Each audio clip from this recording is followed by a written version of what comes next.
Hello everyone, पुनः स्वागत है आप सभी का राहुल एकेडमी की एक और बेहतर वीडियो में। प्यारे बच्चों, आशा करते हैं सभी लोग बढ़िया होंगे, स्वस्थ होंगे और अपनी अपनी पढ़ाई को बेहतर तरीके से कर रहे होंगे। तो प्यारे बच्चों, आज की इस वीडियो में हम लोग पढ़ने वाले हैं क्लास 12 की केमिस्ट्री का चैप्टर नंबर 2, जिसका नाम है वैद्युत रसायन। ठीक है, इस चैप्टर के अंतर्गत आज हम लोग जानेंगे कि मानक हाइड्रोजन इलेक्ट्रोड विभव क्या है। ठीक है, इसके उपयोग कहाँ पर होता है, हर एक चीज़ों के बारे में हम लोग डिटेल डिस्कस करेंगे। तो यहाँ पर देखिए हेडिंग है मानक हाइड्रोजन इलेक्ट्रोड विभव। अब यहाँ पर मानक शब्द जुड़ा है, तो मानक का मतलब क्या होता है इसको आप ध्यान रखिए। ठीक है, यहाँ पर जो मानक चीज़ जो हमने माना है ना, मानक पैमाने के लिए हमें क्या करना होगा कि जो दाब है उसको कितना रखना होगा, 1 ATM रखना होगा, यानी 1 वायुमंडलीय दाब रखना होगा। अब बाकी जो इलेक्ट्रोड का जो टेम्परेचर होगा या जो विलयन का टेम्परेचर होगा, तापमान होगा, उसको 25 डिग्री सेल्सियस रखना है। और जो विलयन की जो सांद्रता है, ठीक है, विलयन की सांद्रता जो है उसको कितना रखना होगा, 1 मोलर रखना होगा। तब जाकर के ये किस में कन्वर्ट होता है, मानक वैल्यू में कन्वर्ट होता है। तो इसका मतलब कि हम लोग जो इलेक्ट्रोड विभव पढ़ने वाले, तो यहाँ पर उस इलेक्ट्रोड के लिए हम क्या करेंगे, ताप को 25 डिग्री सेल्सियस रखेंगे और उस पर जो वायुमंडलीय दाब लगेगा उसको 1 ATM के बराबर, और विलयन की जो सांद्रता कितना रखेंगे, 1 मोल रखेंगे। ठीक है, तो ये चीज़ें, तो आइए यहाँ पर जो मैंने लिखा है इसको समझ लेते हैं। तो यहाँ पर मैंने परिभाषा लिखा है, परिभाषा को आप समझ लीजिए।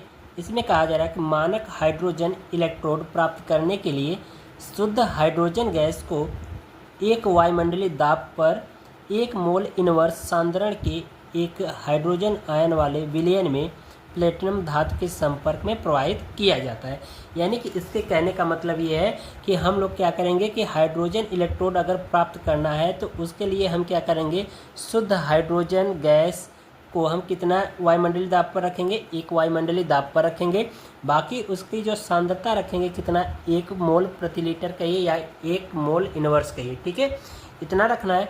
और कह रहा है कि जो हाइड्रोजन आयन वाले जो विलयन होते हैं, हाइड्रोजन आयन वाले विलयन का मतलब कि जैसे कि हम ये कह सकते हैं HCl, तो इसको हम क्या करेंगे, ये हमारा हाइड्रोजन आयन वाला विलयन है। अगर ये टूटेगा तो ये पॉजिटिव में बनेगा, ये निगेटिव में बनेगा। तो यही कह रहा है कि हाइड्रोजन आयन वाले विलयन लेंगे, चाहे आप H2SO4 ले लीजिए विलयन, इसमें भी देखो हाइड्रोजन आयन वाला विलयन है। ठीक है, तो इसमें हमें कह रहा है कि जो हमें विलयन लेना है वो कौन सा लेना है, हाइड्रोजन प्लस आयन वाले विलयन को लेना है। और इसमें कहा जा रहा है कि जो प्लेटिनम धातु है, ठीक है, प्लेटिनम धातु के संपर्क में प्रवाहित किया जाता है। ठीक है, यानी कि जो हाइड्रोजन गैस है उसको हम क्या करेंगे, हाइड्रोजन आयन वाले विलयन में रख करके प्लेटिनम धातु के संपर्क में हाइड्रोजन गैस को प्रवाहित करेंगे। तो अब आपसे क्वेश्चन ये है कि यहाँ पर हम लोग प्लेटिनम धातु क्यों ले रहे हैं, रीजन हम जानेंगे इसके बारे में। क्योंकि देखो धातु ही लेना है तो हम आयरन भी ले सकते हैं, एल्यूमिनियम भी ले सकते हैं, सोडियम भी ले सकते हैं, पोटेशियम भी ले सकते हैं, क्योंकि ये सभी हमारी धातु हैं। लेकिन हम प्लेटिनम इतनी महंगी धातु होती है तो इसी को क्यों ले रहे हैं, इसका रीजन है बच्चों, इसको ध्यान से समझिएगा कि इसका कारण ये है प्लेटिनम धातु लेने का कि जब हम क्या करते हैं कि हाइड्रोजन गैस प्रवाहित करेंगे इसके संपर्क में, तो ये जो प्लेटिनम धातु होता है वो हाइड्रोजन गैस को अपने अंदर अवशोषित करेगा।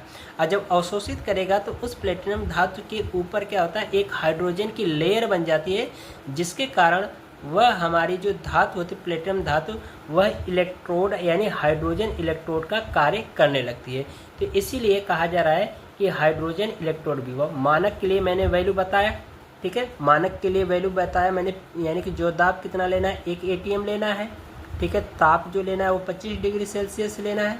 ठीक है, बाकी जो सांद्रता है वो कितना लेना है, 1 मोल लेना है। तो ये मानक के लिए वैल्यू हो गया। हाइड्रोजन इलेक्ट्रोड को कन्वर्ट करना है तो हम इसी को क्या करें, प्लेटिनम धातु ले रहे हैं और उसी के संपर्क में हाइड्रोजन गैस को प्रोवाइड करेंगे। तो हाइड्रोजन गैस को ये प्लेटिनम धातु क्या करती है, अपने अंदर अवशोषित करती है, जिसके कारण प्लेटिनम की धातु के ऊपर क्या होती है, हाइड्रोजन की एक लेयर बन जाती है और वही प्लेटिनम धातु अब हमारा हाइड्रोजन इलेक्ट्रोड का कार्य करने लगती है। ठीक है, इसीलिए हम लोग क्या कर रहे हैं, यहाँ पर प्लेटिनम धातु ले रहे हैं। ठीक है, देखिए आगे कहा जा रहा है कि इस इलेक्ट्रोड का उपयोग, यानी कि जो मानक हाइड्रोजन इलेक्ट्रोड है इसका उपयोग हम कहाँ पर करते हैं, अन्य इलेक्ट्रोड के विभव के मापन में किया जाता है। यानी कि इसका जो मानक हाइड्रोजन इलेक्ट्रोड है इसका हम लोग उपयोग क्या करते हैं कि किसी अन्य धातु का जो इलेक्ट्रोड बना होगा उसके अंदर कितना विभव उत्पन्न हो रहा है, उसका इलेक्ट्रोड विभव कितना होगा, उसको मापने में इसका हम लोग क्या करते हैं, इस मानक हाइड्रोजन इलेक्ट्रोड का उपयोग करते हैं। ठीक है, ये चीज़ समझ में आ रहा है। अब आइए इसकी संरचना को हम लोग देखते हैं कि यानी ये किस तरह से बना होता है। तो यहाँ पर देखिए मैंने हेडिंग डाल रखा है संरचना। तो इसमें कहा जा रहा है कि सर्वप्रथम एक बड़े बर्तन में HCl विलयन लेते हैं, ठीक है, जिसकी सांद्रता कितना रखना है, 1 मोलर रखना है और तापमान कितना रखना है, 1 atm रखना है। ठीक है, जो कि मैंने बताया कि ये स्टैंडर्ड वैल्यू होती है। ठीक है, तो इसीलिए इन सारी चीज़ों को हम सांद्रता जो लेंगे विलयन का 1 मोलर लेंगे, ताप, ठीक है, ताप जो होगा वो हमारा कहाँ, यहाँ पर सॉरी बच्चों, यहाँ पर 1 atm नहीं बल्कि ताप ले रहे हैं तो ताप को हम लोग 25 डिग्री सेल्सियस रखेंगे। ठीक है, बाकी दाब अगर लेना होगा तो हम दाब को कितना रखेंगे, 1 atm यानी 1 वायुमंडलीय दाब को रखेंगे। ठीक है, तो इसी में कहा जा रहा है कि सर्वप्रथम एक बड़े बर्तन में, ठीक है, बड़े बर्तन में एक HCl विलयन लेते हैं जिसकी सांद्रता 1 मोलर और ताप 25 डिग्री सेल्सियस हो। कह रहा है कि तब कांच की नली में प्लेटिनम के तार द्वारा प्लेटिनम धातु की चकती लटका देते हैं, यानी कि जो कांच की नली होगी उस कांच की नली में हम क्या करते हैं, प्लेटिनम धातु का तार लेंगे और उसी प्लेटिनम धातु के तार के अंत सिरे में हम क्या करते हैं, एक प्लेटिनम धातु की चकती को लटका देते हैं। ठीक है, कह रहा है कि जब कांच की नली में H2 यानी हाइड्रोजन गैस प्रवाहित करते हैं तब हाइड्रोजन गैस प्लेटिनम के तार पर अवशोषित हो जाती है, जिसके कारण हाइड्रोजन गैस एक इलेक्ट्रोड का कार्य करती है। तो यहाँ पर मैंने चित्र बना दिया है, चित्र को आप समझ लो, जो मैंने यहाँ पर थ्योरी बताया वही सब कुछ यहाँ पर बताऊँगा। तो इसमें कहा गया कि सबसे पहले हम क्या करते हैं, एक बड़ा बर्तन लेते हैं।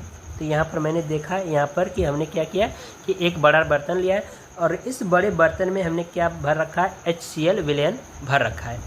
अब यहाँ पर एक कांच की नली है और इस कांच की नली में यहाँ पर क्या लटकाया गया, प्लेटिनम का तार लटकाया गया और इसके अंत सिरे पर एक प्लेटिनम धातु की क्या की गई, एक चकती लटकाई गई। अब हम क्या करेंगे कि इस नली में, यानी कि जो ये कांच की नली, इस कांच की नली से हम क्या करेंगे, हाइड्रोजन गैस को यहाँ पर प्रवाहित करेंगे। तो जब हाइड्रोजन गैस इसके अंदर आएगी तो ये जो प्लेटिनम की जो तार है, ठीक है, ये जो प्लेटिनम की तार है ये क्या करती है, हाइड्रोजन गैस को अपने अंदर अवशोषित करेगी और जब अवशोषित कर लेगी तो ये प्लेटिनम की तार हमारा किस तरह का कार्य करने लगेगी, हाइड्रोजन इलेक्ट्रोड का कार्य करने लगेगी, जिसके कारण हम क्या कर सकते हैं, इसके विभव का मान पता कर सकते हैं। ठीक है, और इसका उपयोग प्यारे बच्चों हम क्या करते हैं कि यदि कोई अन्य धातु का इलेक्ट्रोड है, ठीक है, अन्य धातु का इलेक्ट्रोड है तो उसका विभव कितना होगा, तो हम क्या करते हैं, इसके समांतर रख करके इस तार के साथ हम क्या करेंगे, एक वोल्टमीटर जोड़ देंगे। वोल्टमीटर को जोड़ करके यहाँ पर अन्य जो इलेक्ट्रोड होगा उस इलेक्ट्रोड को जोड़ करके हम विभव का मान प्राप्त कर लेंगे। जब जोड़ेंगे तो यहाँ पर कुछ न कुछ रीडिंग दिखाएगा ये विभव, और जितना मान दिखाएगा वही हमारा क्या होगा, मानक इलेक्ट्रोड विभव होगा उस इलेक्ट्रोड का। ठीक है, तो इसके लिए प्यारे बच्चों एक फार्मूला आप लोग ध्यान रखना कि इसका फार्मूला होता है ई सेल बराबर ई नॉट सेल। ठीक है, यानी ई नॉट सेल का मतलब ई कैथोड, ठीक है, ई कैथोड माइनस ई एनोड। ठीक है, ये वाला फार्मूला आपको ध्यान रखना है। ठीक है, और एक चीज़ ध्यान रखना है प्यारे बच्चों कि ये जो हमारा मानक हाइड्रोजन इलेक्ट्रोड विभव है इसको हम लोग शॉर्ट फॉर्म में SHE कह रहे थे, SHE कहते हैं। ठीक है, ये भी आपको ध्यान रखना है, SHE मतलब कि स्टैंडर्ड हाइड्रोजन इलेक्ट्रोड। ठीक है, SHE कहते हैं। और ये भी आपको ध्यान रखना है कि जो हाइड्रोजन इलेक्ट्रोड होता है इसका जो विभव होता है वो कितना होता है, 0 होता है। ये ध्यान रखना कि जो मानक हाइड्रोजन इलेक्ट्रोड विभव यानी SHE जो है इसका जो विभव का मान होता है वो कितना होता है, 0 होता है। ये आपको प्यारे बच्चों ध्यान रखना है। ठीक है, तो इस तरह से आज की हमारी वीडियो कंप्लीट होती है। आशा करते हैं अगर ये वीडियो आपको पसंद आई होगी तो वीडियो को लाइक करिए और चैनल को सब्सक्राइब भी करिएगा। मिलेंगे इसी तरह से अगली वीडियो में, तब तक के लिए गुड बाय, थैंक यू, जय हिंद।